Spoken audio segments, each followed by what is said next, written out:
জন্মের পর থেকে আজ পর্যন্ত আমার জীবনের একটা রেকর্ড ভেঙে দিল কাল রাতে।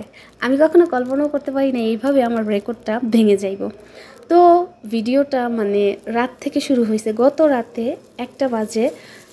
আমি এই যে হাতে প্যাকেটটা দেখতেছেন, এই প্যাকেটটা নিয়ে কথা বলতেছি।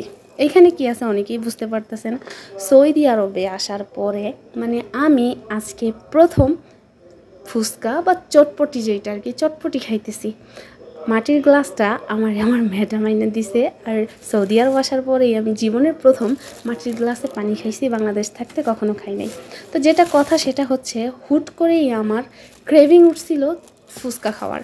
তো আমি পাশে আমার তাইফের কি আমার বাড়ির পাশে 2জন বাঙালি যাদের আমি চিনি, যাদের সাথে প্রায় কথা হয় দোকানে কিছু সদাই আনতে গেলে, তাদেরকে জিজ্ঞেস করছিলাম যে ফুচকা কই পাওয়া যায়। একজন বলছে পাওয়া যাইব না, আরেকজন বলছে পাওয়া যায়, একটু দূরে, আপনি যেতে পারবেন না, আপনি যদি খেতে চান আমি এনে দিতে পারি। তো ওনাকে শর্ত দিয়েছিলাম উনি এনে দিব যদি টাকা নেয়, টাকা যদি নেয় তাহলে আনবো। দুঃখের বিষয় উনি টাকা তো নেয় নাই, উল্টা এই যে 2 বক্স সুন্দর করে ফুল ভরা চটপটি আমার জন্য নিয়ে আসছে। আমি আজ পর্যন্ত কোনো দিন কারো হাতের চটপটি খাই নাই, কেউ আমাকে চটপটি বা ফুচকা কিনে খাওয়ায় নাই নিজের টাকা ছাড়া। আমার আব্বু শুধুমাত্র একজন ব্যক্তি যে আমাকে ফুচকা বা চটপটি কিনে খেতে টাকা দিছে, নয়তো কিনে খাওয়াইছে। আর বাকি সারা জীবন আমি আমার নিজের টাকায় ফুচকা এবং চটপটি, ঝালমুড়ি এগুলা খাইছি। তাই না, আমি কখনো কারোর সাথে কোনো রেস্টুরেন্টেও খাইতে যাই না যে কেউ আমাকে খাওয়ায় বিল দিছে। তো আজকে এই ইতিহাসটা ভেঙে গেল ওই বাংলাদেশি ভাইয়ের জন্য।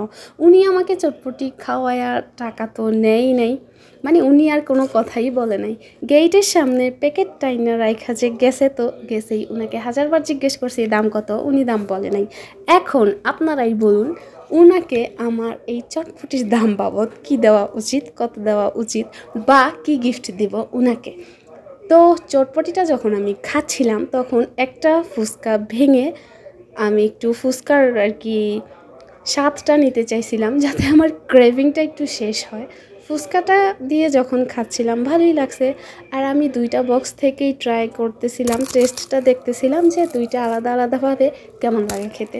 2টার স্বাদ একই রকম ছিল, যদিও বাংলাদেশের চটপটির মতো না, তবুও বিদেশে বসে যে একজন বাংলাদেশি ভাই বিদেশের এই জনপ্রিয় খাবার চটপটি ফুচকা বিদেশি মানুষের মাঝে ছড়িয়ে দিছে, আর বাংলাদেশি সবাই যে এইরকম আমার মতো ফুচকা প্রেমিক, চটপটি প্রেমিকদেরকে সাহায্য করছে, তাকে অসংখ্য ধন্যবাদ।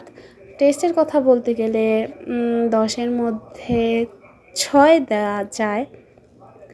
আর হচ্ছে 2টা চটপটি আমি খেয়ে শেষ করতে পারি নাই, কারণ রাতের খাবার খেয়ে ফেলছিলাম। তো একটা খাইছি, আরেকটা রেখে দিছি কালকে খাওয়ার জন্য।